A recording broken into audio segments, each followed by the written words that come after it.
តើអតិថិជនណាខ្លះដែលកំពុងតែស្វែងរកដីដែលមានតម្លៃល្អក្រោមទីផ្សារស្ថិតនៅលើផ្លូវពាណិជ្ជកម្មនៅក្នុងទីក្រុងព្រះសីហនុ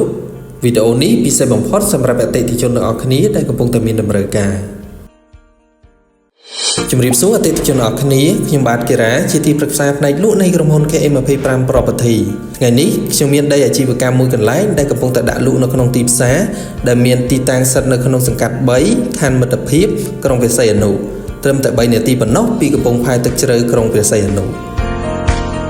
ដីនេះមានទំហំ 4516 ម៉ែត្រការ៉េនិងក្បាលដីប្រវែង38ម៉ែត្រជាប់នឹងផ្លូវធំ20ម៉ែត្រហើយជាប្រភេទប្លង់រឹងថែមទៀតផងស័ក្តិសមបំផុតសម្រាប់ធ្វើជាផ្សារទំនើបសន្តាគារអគារការិយាល័យខុនដូអគារពហុបំណងឬវិនិយោគផ្សេងអញ្ចឹងកុំឲ្យឱកាសពិសេសមួយនេះកន្លងផុតទៅសម្រាប់អតិថិជនដែលកំពុងតែមានតម្រូវការសូមទំនាក់ទំនងមកពួកយើងឥឡូវនេះតាមរយៈលេខទូរស័ព្ទខាងក្រោមសូមអរគុណ